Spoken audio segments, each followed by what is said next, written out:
नमस्कार दोस्तों, आपके साथ हूँ रहमान सैफ़ी और आज पहुँच चुका हूँ दादरी। विषय है बहुत गंभीर, वाल्मीकि समाज को लेकर, दलित समाज को लेकर। किस तरह से ये कठोर मनुवादी सोच आज वाल्मीकि समाज और दलितों पर भारी है, आज उसकी खुलासा करने आए हो यहाँ पे।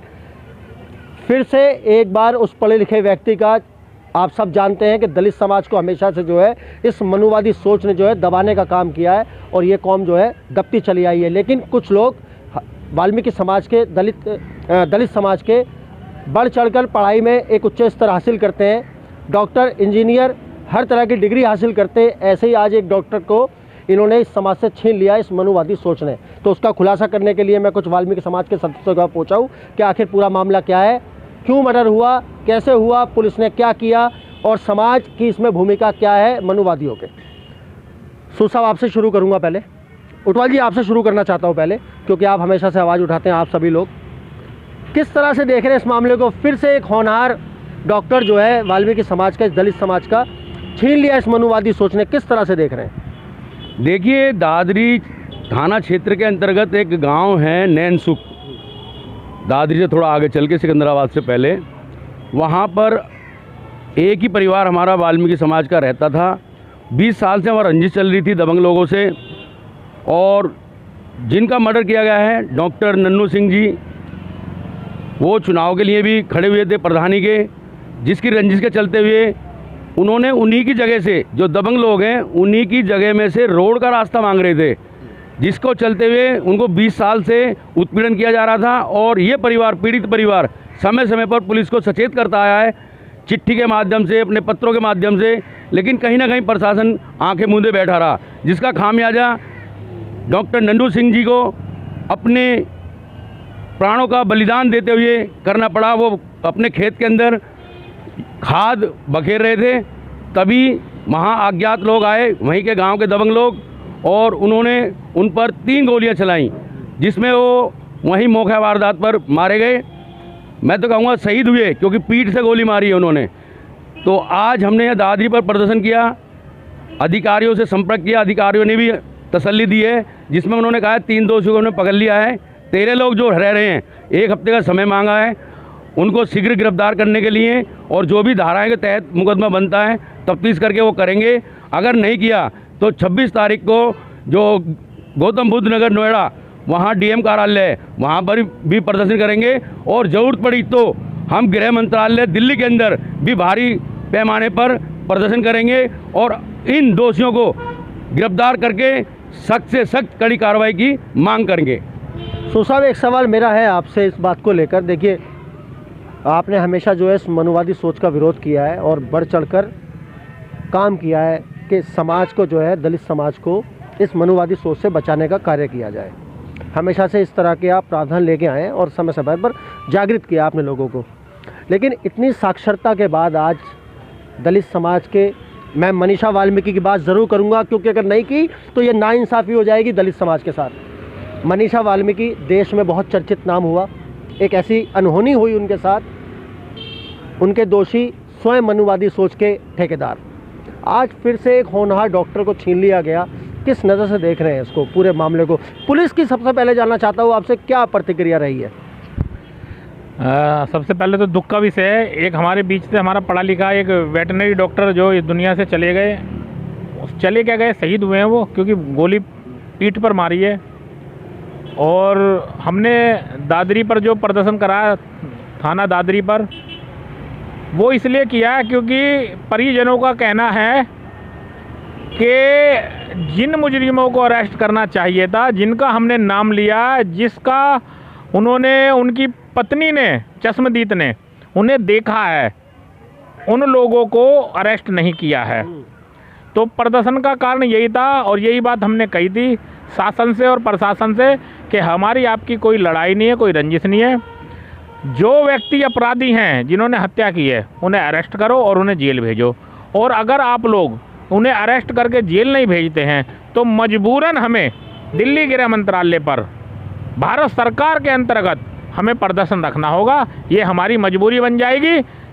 और ये तो साहब, एक सवाल है मेरा यहाँ पर इस बात से जुड़ा हुआ, आखिर कब तक आप सब लोग जितने भी समाज सेवी हैं दलित समाज के, जो उनका प्रतिनिधित्व करते हैं, कब तक प्रदर्शन कर करके जो है ये सब काम पर उनको इंसाफ दिलाने का कोई ऐसी सोच, ऐसी मानसिकता का आप लोग गठन नहीं कर सकते? एक ऐसी कमेटी का गठन नहीं कर सकते? अगर कोई इस दलित समाज को कुचलने के बारे में सोचे तो वो सोचने से पहले घबरा जाए कि मुझे इनको नहीं हानि पहुंचानी। क्या ऐसा नहीं हो सकता? ऐसा हो सकता है, ऐसा होगा, और अभी हमारे बीच से नहीं हो पा रहा है, लेकिन मनुवादी सोच से तो निकल गया है।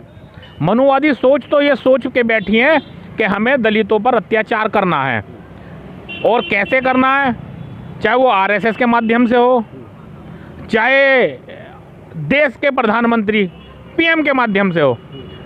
आपको एक जानकारी दे देता हूँ कि देश के पीएम ने, प्रधानमंत्री ने, लेकिन वो कहते हैं कि मैं तो आपका सेवक हूँ, सेवादार हूँ, चौकीदार हूँ।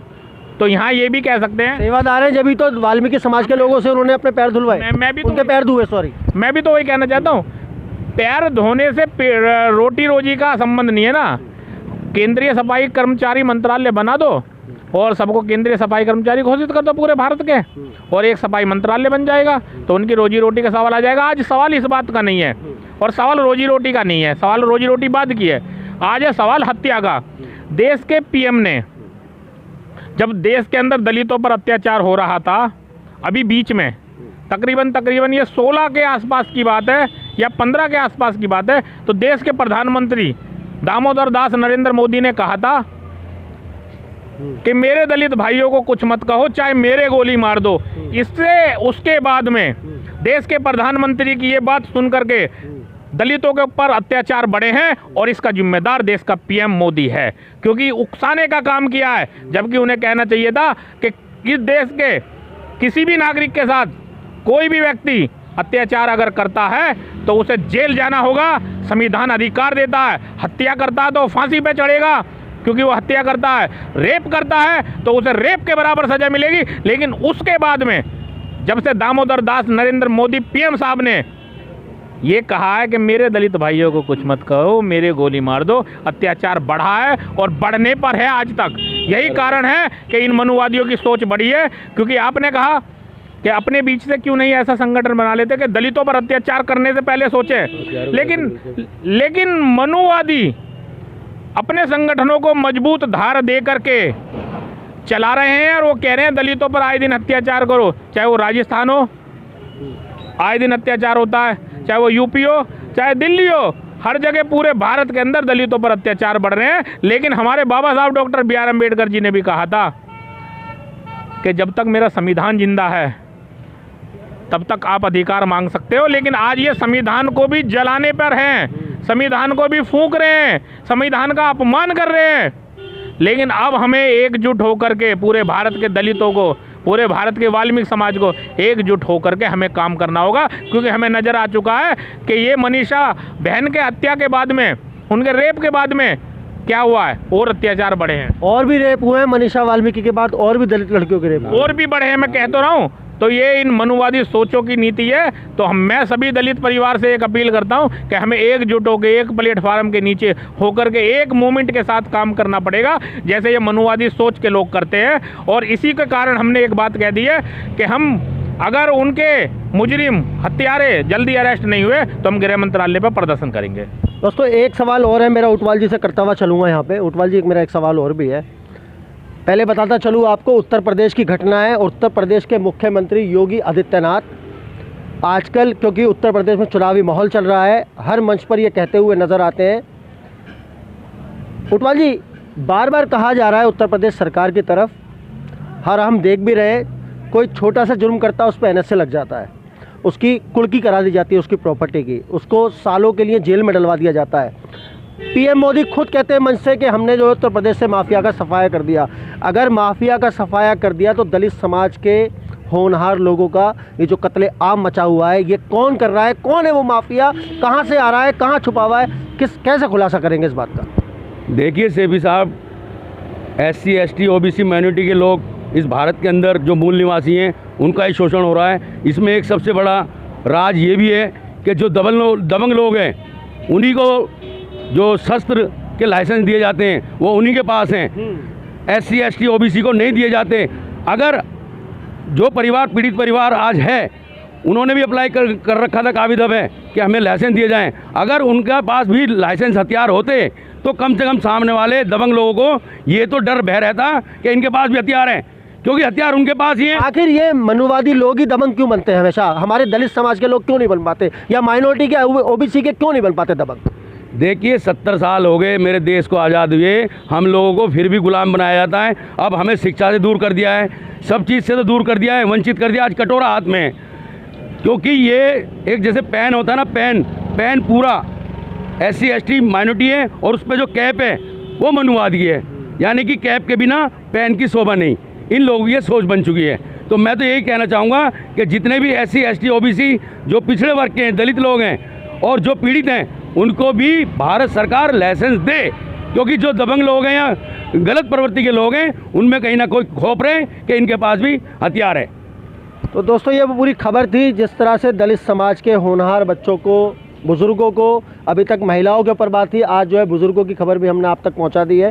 तकरीबन 55 या 60 साल की उम्र बताई जा रही है नन्हे सिंह जी की, शहीद नन्हे सिंह की। मैं तो यूँ कहूँगा जिस तरह से ये पूरा अत्याचार बढ़ता जा रहा है, और ख़ास तौर पे उत्तर प्रदेश की बात करूँगा, जहाँ से मंचों पर ये कहा जाता है कि माफिया का और इस तरह के कामों का सफाया कर दिया सरकार ने।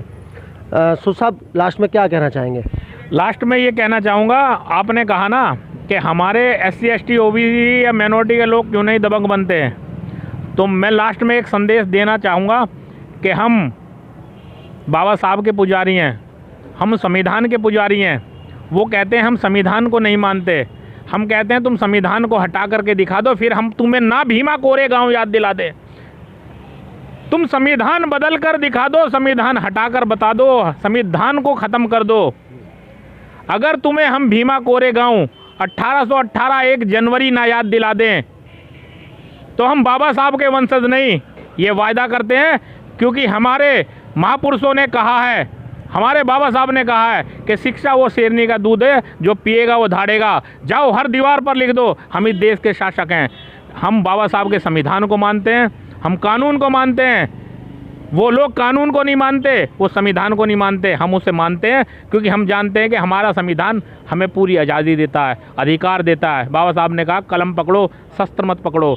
तो मैं आपके चैनल के माध्यम से कहना चाहता हूँ कि हमें मजबूर मत करना, नहीं तो हम 1818 1 जनवरी का भीमा कोरेगांव याद दिला देंगे जब हमारे मरने पर बात आ जाएगी। तो दोस्तों चलते हैं, अगली खबर में आपसे दोबारा मिलते हैं। तब तक के लिए जय हिंद, जय भारत, जय संविधान।